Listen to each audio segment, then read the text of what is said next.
Every time you walk into a hospital, you are actually stepping into, well, an active, high-stakes war zone. You might not see the enemy, but the frontline defenses are everywhere. Yeah, because without those mechanics in place, even the most, routine medical procedure can quickly become life-threatening. Right.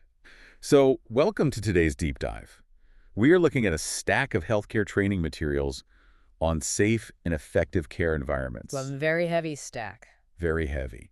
But we are stripping away the administrative stuff to focus purely on the life or death mechanics of patient safety and infection control. Which is really the core of it all. Okay, let's unpack this. Usually we think of healthcare safety as this, I don't know, passive thing, like, let's just try not to slip and fall. Right, the wet floor sign. Yeah, exactly. But reading through these sources, it's actually an active fortress defense system, designed to keep invisible invaders out. And to stop those invaders, hospitals have to look for their vulnerabilities. Right. Because every infection has to follow a specific biological sequence to survive. Like a blueprint. Exactly. The sources call it the chain of infection. It's a 6-step sequence. And what's fascinating here is that the entire field of infection control relies on a surprisingly simple premise. Which is? You only need to break one of those links to completely stop a disease from spreading. Wait, just one link? Just one. How does that actually work in practice? I mean, what are the links? Well, let's look at tuberculosis. The reservoir, which is where the bacteria lives, is a patient's lungs. Okay. The portal of exit is a cough, and the mode of transmission is the air.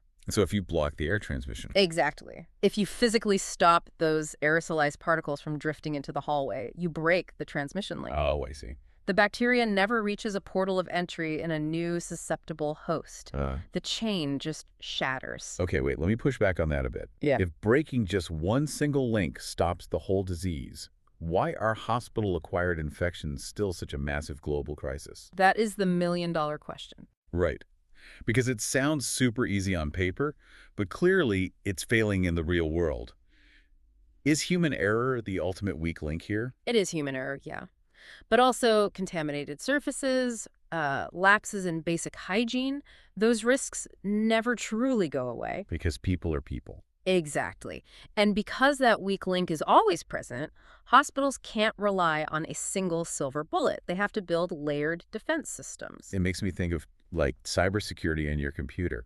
Basic hand hygiene is like your standard firewall, right? Yeah. It's just running all the time, blocking the everyday threats. That is a great analogy. The sources actually call this standard precautions. Standard precautions, got it. And that firewall applies to every single patient, every single time. But if a highly contagious virus breaches the network, you don't just rely on a firewall anymore. Right, you isolate the hard drive. Right. In the hospital, that is when the fortress activates transmission-based precautions. And this is where the defenses get customized based on the exact physics of how the invader travels. Spot on. Going back to tuberculosis, which is airborne, the protocol demands N95 respirators, which, actually filter out microscopic particles. Right. And placing the patient in a negative pressure room. I always hear about negative pressure rooms, but how do they actually trap a pathogen? Like, what does that even mean? It is essentially an active vacuum system. The ventilation physically sucks air into the room from the hallway. Oh, wow.